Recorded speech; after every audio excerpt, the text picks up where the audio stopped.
Thank you for tuning in to Cop with Comic. I'm Brian Koppen, and we're here with comic Will Purpura.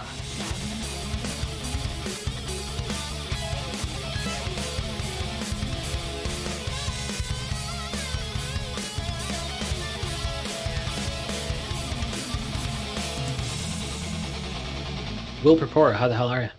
Hey. Dude, yeah, it sounds like you're fucking kicking ass and taking names. You're making us laugh during the quarantine, and that's Will Purpura across all social platforms. What have you been up to? Well, I've been just trying to stay sane. And Yeah.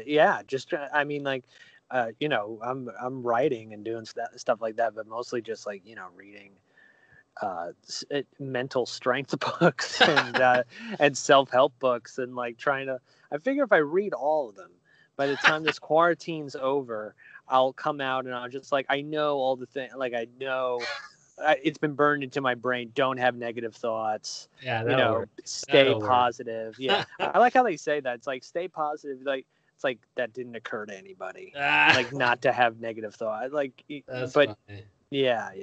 I blurred Dawson on, and we had a big old home improvement, personal improvement episode. It'd be funny if we had a home improvement episode. But on the way out, I was like, dude, see, I don't need to go to therapy. I'll just listen to Blair Dawson. So reading all the books, or trying to get your therapy secondhand from all the comedians is just the right way to go. Oh yeah, for sure. Yeah. But yeah, absolutely. You did a Zoom show with Dustin Chafin recently, and are you doing rooftops and parks now? I'm going to start doing that. I'm out in Long Island right now, so I haven't been really driving out, but I tried to do one on Friday, and then it didn't work out, but I'm thinking about starting this week doing that stuff. Oh, cool. And so you're based in Long Island now. Have you hit Governors yet, or don't you have it in there?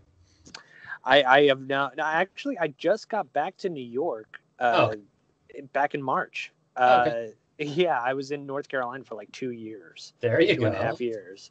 And 2.5 years. What the fuck, really? Yeah. I was just starting out in New York comedy before that for like 1.5 years or 2 years or something like that. And then I went down to North Carolina for 2.5 years, and then I just got back in February this year. Yeah, because I mean, I fucking for some reason I've just known a Will Purpura. I mean, your face is all over the place, but it surprises me that you were in North Carolina for 2 years, and then when did you get to Long Island then? Well, I grew up in Long Island, and so this is where I'm from, and I was doing comedy in New York for like 2.5 years, 2 years, something like that, before I went to North Carolina, and then I got back to Long Island, New York City, whatever you want to call it. And was the time well spent in North Carolina? Were you doing comedy? Yeah, it was a lot of fun. Yeah, I did a lot of stand-up. Met a lot of really cool people. There's a great comedy scene down there, and did a lot of stand-up. Yeah, I've ran across your name thousands of times, and I think I was going to have you try to have you on the show probably at the beginning of the year, but I might not have had your email address. But I know we have thousands of. Maybe I'm just getting this via the fact that we probably had 1,000 mutual friends on.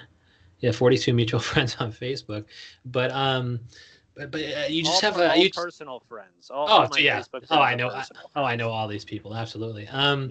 But like, you got a good look for it, you got a good name for it, and so I was just like, this Will Purpura guy, he's a badass motherfucker. And then I saw some of your topics, and they include being introverted and trying to be mentally strong, and I'm like, wow, even the baddest asses with the best look, who've been doing this in several states and several counties, still have to try to be mentally strong. Mm-hmm.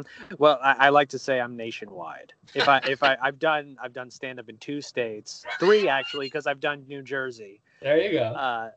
That's nationwide. I mean, like that's the triangle of comedy. Yeah, you do not have to visit other states now. Like you can say national touring comedian after 2 states, 3 states. Yeah, right. Exactly. Yeah. And so how do you? I mean, and what did?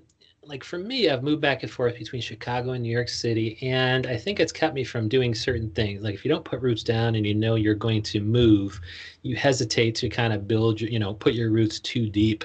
And I tend to think, I probably have avoided certain relationships or romantic relationships as a result.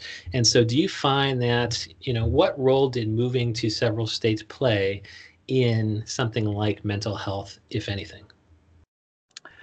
Well, it definitely helps you grow, I think, as a person when you're like, you go from one place to another and you're like, okay, well, I mean, I can adapt and I can meet people and I can make friends and form relationships, wherever I go. So I don't know, that's just like human nature to adapt, I guess. Yeah. And if you could settle down anywhere you wanted to, it just depends on where your heart is and what you want to be surrounded by. I think going to North Carolina was a revelation for me because I was like, I need a city.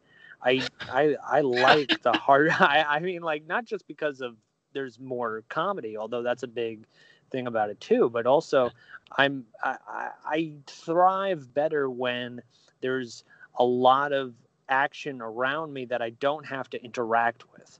So it's like there's a lot of stuff going on, but I can kind of walk through it and not have to. It doesn't concern me. Not everything that's So as a fellow introvert, I can definitely empathize, or I can totally relate, because I'm not a people person at all, but I do love being in the action, man. I think as a introvert, I think talking to 15 comedians every other week like I'm doing today is all the social interaction I get, and all the social interaction I think I really need.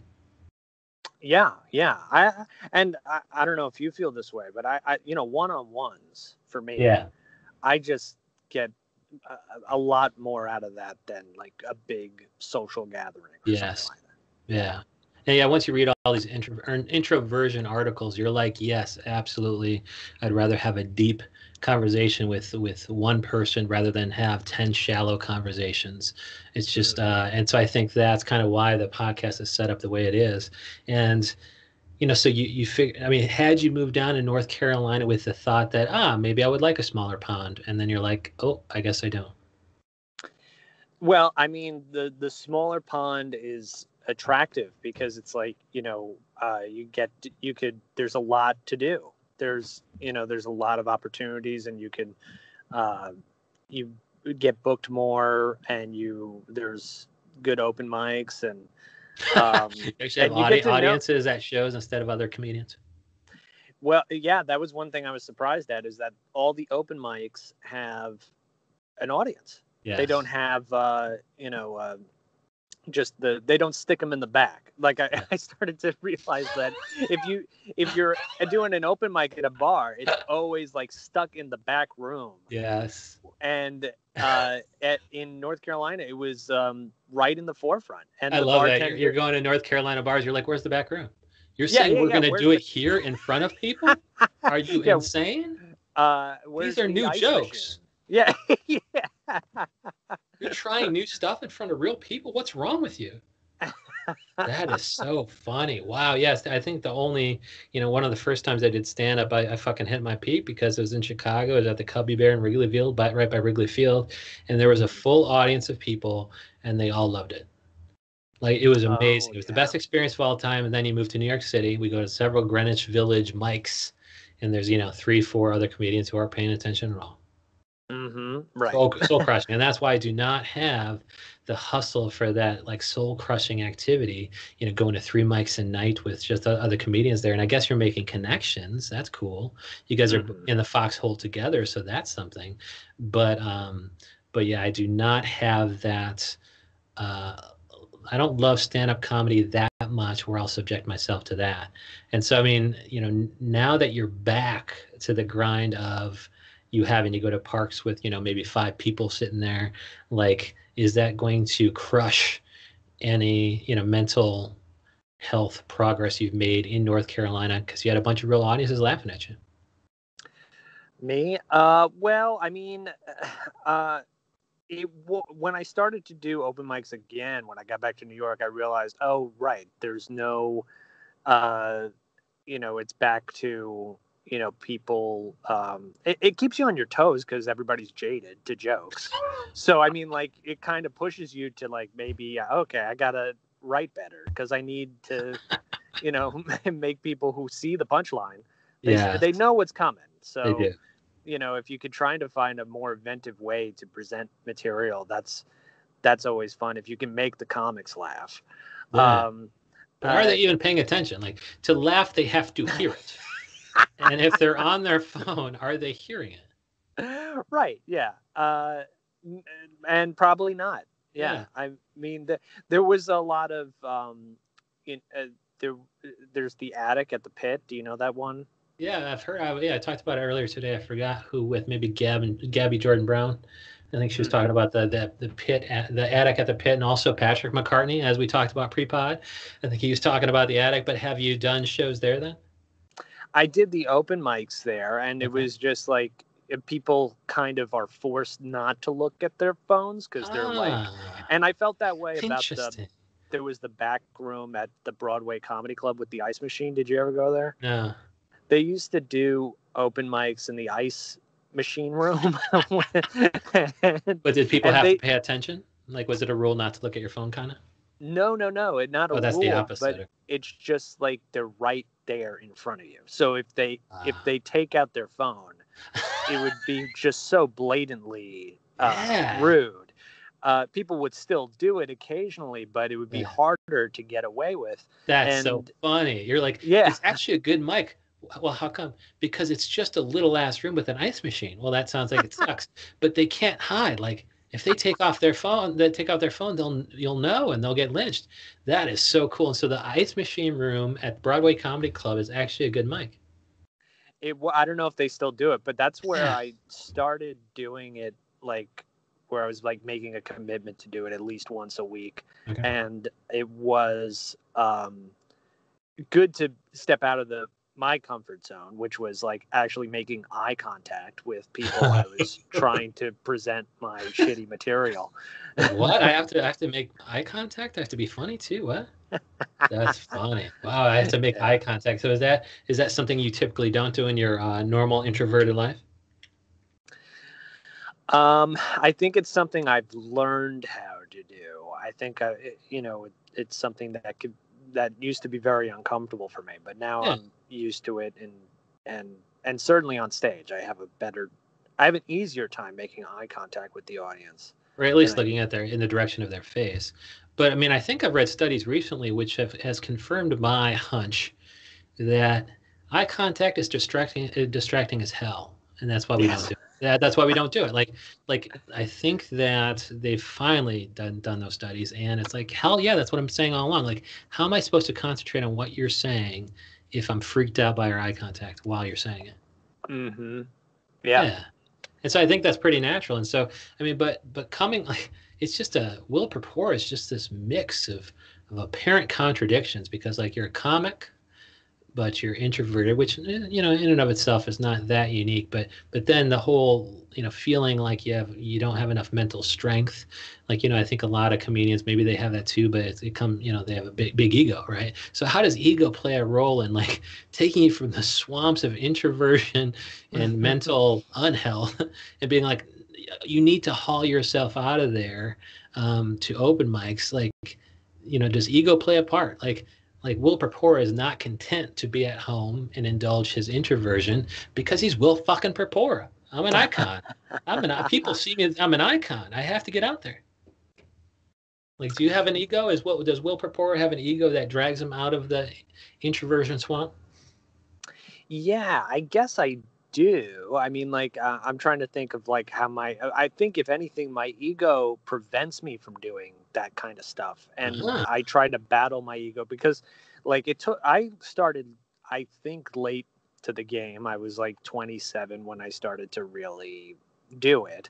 And I think my ego was always going like, well, they're going to hate you. They're going to be laughing at you. They're going to, like they're not going Old man, to, look at you, like, 27-year-old old man. Go back to the nursing home, 27-year-old. right. Yeah. Yeah. And keep in Yeah. mind, you're speaking to a 42-year-old, so Oh, you're 40. we'll tread lightly here. But I have the same concern. I'm going to go there, and there's going to be these kids like, what the fuck is old man doing here? Well, what age did you start? I think I might have done it back when I was roughly 27. Yeah, Okay. that's the age, man, where you start getting the itch. You're like, I got to do this shit. And I moved to New York City, and I was like, nope, I'm not going to do these open mics. Fuck it. But 27 is that itch, man. You either turn to heroin and die like somebody like Kurt Cobain, or you turn to stand-up comedy like Brian and Will. Yeah, I mean, so like I think for a very because I always wanted to do it, but I was always like afraid of what people would think about me, which is ego. You Yeah. know, the fact that you think you hold any space in the minds of anybody, you know, when they're usually thinking about themselves. And Yeah. sure, they probably do say things on occasion, but it's there and it's gone, and you got to just like plow through that. I'm Yeah. very concerned about, you know, what people think about me, and I try to battle that because ultimately it doesn't matter, you Yeah. know. And But I people, love I love that because you do have, paranoia is the same thing as ego and arrogance and shit like that. Like people talk about, yeah, it sucks when you learn that nobody gives a shit about you at all and they only care about themselves, but it's also very freeing, because then you know that they don't care about you at all. I can go up there and put my finger on my butt and they won't really care. But if you're presenting yourself as a funny person, I guess audiences might be slightly different in that they will care for the 5 minutes you're on stage.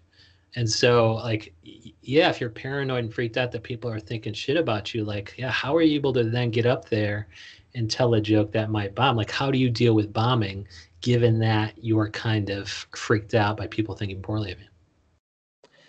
I think I was like reading a lot. I did a lot of like in my room preparation of like reading books about stand up and, you know, just learning about the process and just knowing that part of it was bombing, and you know, part of it was just being bad.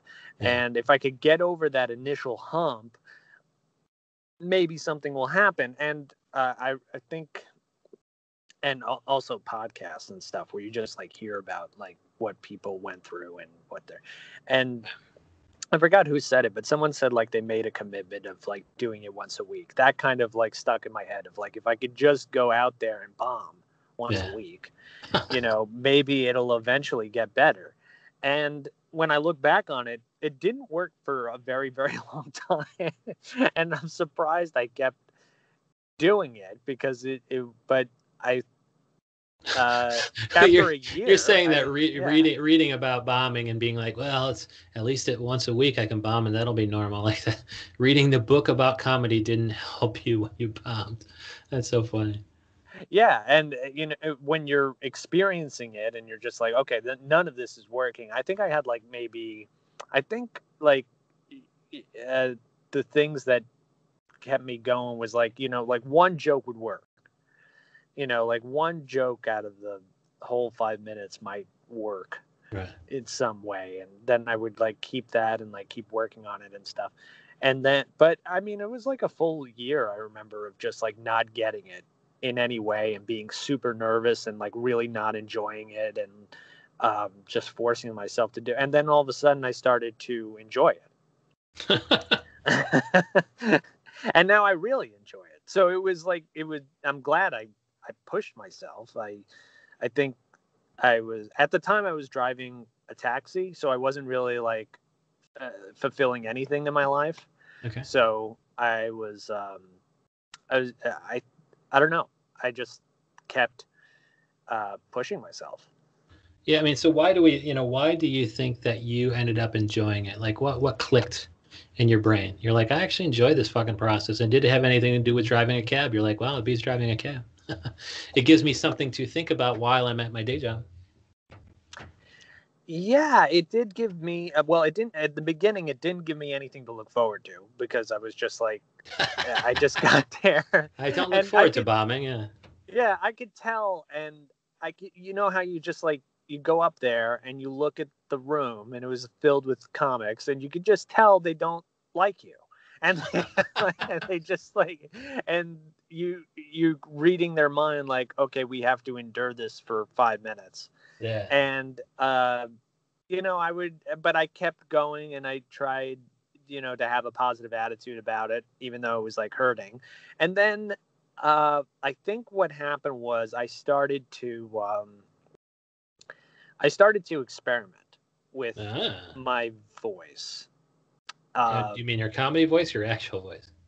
like I started to project. Like I said, like I'm gonna throw away the material and I'm just gonna project, and I'm gonna like yell a lot, and which is also annoying, and I could tell like everybody was annoyed by that too. But I was like, maybe if I do that, it would loosen me up, because before I was like doing like a deadpan, like purposely selling out my own material kind of vibe. Okay. And then when I was able to get over that stage of just like yelling the stuff, it kind of just like loosened me up a little bit. And then I was like, started to look forward to going up there. Because you were experimenting with things other than the material. And so it was like I would always think that I would be better at improvising on stage in a stand-up comedy show, because then yeah, it sucks, it's super hard, but you're never like, any laugh you get is all gravy, because you just made that shit up on the spot. So is it almost like you were lowering the bar for yourself? It's like it's almost like you are focusing on things that you can control, which are things like volume, and of course you can nail that. Like you are not you are abdicating control of their laughs because you have no control over whether or not they're laugh. Like, of course that can be freeing, right? Yeah, super freeing. I mean, like, and coming into the attitude of like, I'm not going there for the laughs. I'm going there to get better. Yeah. I'm doing this as an experiment, or I'm doing this to try to get better at this one aspect or this one thing, and once I started having that in my brain, that I was going there to it kind of just to be bad, to get good eventually. That kind of like freed me up, that it was it's like it kind of takes it sort of puts like some sort of barrier between you and the rest of the people in the room, of just like, I'm not doing this to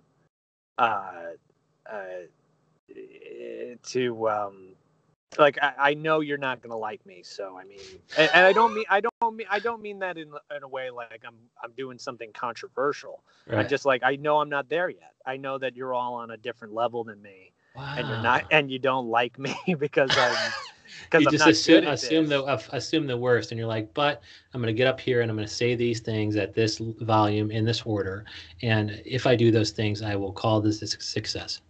Yes. Wow. That's the secret to comedy. It's the secret to life.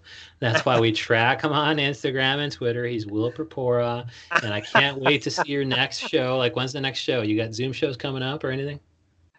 Zoom shows? No, not really. I mean, like, just whatever I can get my hands on. I have nothing coming up right now. Well, you're just going to have to work those North Carolina contacts. Will Purpura, thank you so much. Thank you, man.